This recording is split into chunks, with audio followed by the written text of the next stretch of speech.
dream position. In the beginning, I liked being called Faith. I mean, who wouldn't? I was invited to strategic planning meetings, taken along to the best receptions, introduced at meetings as the rising star of the department, and soon told to dispense of superficial titles such as Dr. So-and-so, Professor So-and-so, or even Vice President So-and-so. You don't have to call them that. She said. Just call them Jim, like I do. I always knew my small college liberal arts education would be my ticket to a good life. Of course, I had to acknowledge the part luck played.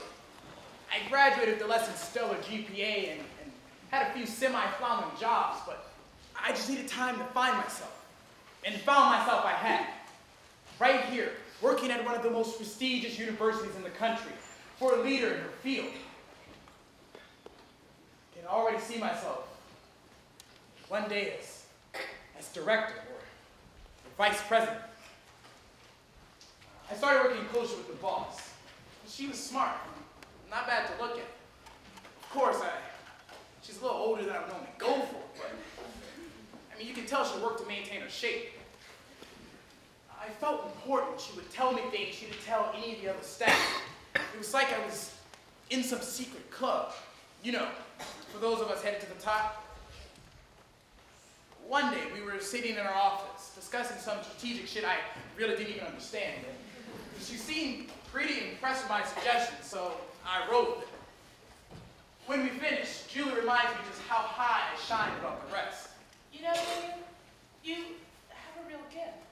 It's always so easy to work and talk with you. You're going to go far here. I'm just happy that I may get to mentor you in some small way. I try my best to be humble. You know, Julie, I just really appreciate the opportunity. Working here has provided me with opportunities for growth and development. I just hope I can add some value to the team. And that's when things got a little weird. Not much, but a little. David, you've not only added value to the office, but to me personally as well. I know people see me as this perfectly pulled together, high-powered leader, but there are cracks. Where the hell is she going with this one? She doesn't stop. I mean, I love my work, but sometimes I use it as a distraction from my marriage. I hope you don't mind me sharing some of this with you. What the hell was I supposed to say? I really don't care about your marriage. I just hope you give me a 5% raise in July and include me in the Vienna workshop. No. Instead, I muster up whatever concern and care I could and lean forward and responded. No, of course not, Julie. Is everything okay? Work lesson number 6. Is everything okay? Is a thing you don't ask someone who's in a bad marriage. From that point on, whenever we had any private moment, my boss was sharing intimate details about her marriage with me. He was cold. He didn't listen to her the way I did. We were no longer having meaningful discussions. He hadn't touched her in months. Wait a minute. I didn't sign up for this. What's more is, that's when the touching started. And I know it all sounds so overly dramatic, but touches from your boss are creepy. Hand on my back, the touching of my hair, holding my arm on our way to meetings. I started to hate work.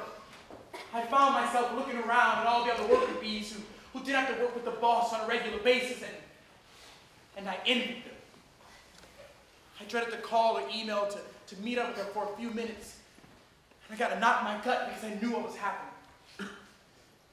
Our meetings had turned into 10 minutes of work discussion and 30 minutes of Julie complaining about her marriage and me gushing about how beautiful and intelligent she was.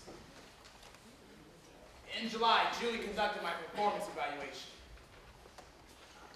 I got a 6% raise.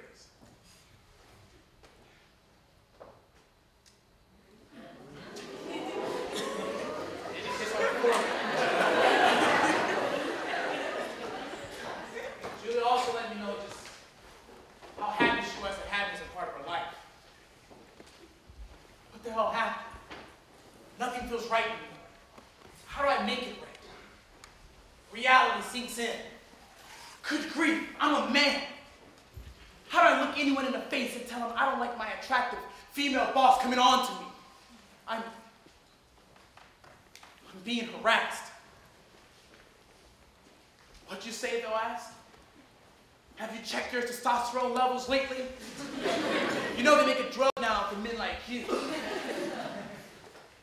I'm stuck. The good life is gone. I've started reviewing my resume and contacting my college career center again. I just keep telling myself there's got to be a job out there for me somewhere. David! I'll be right there, Julie.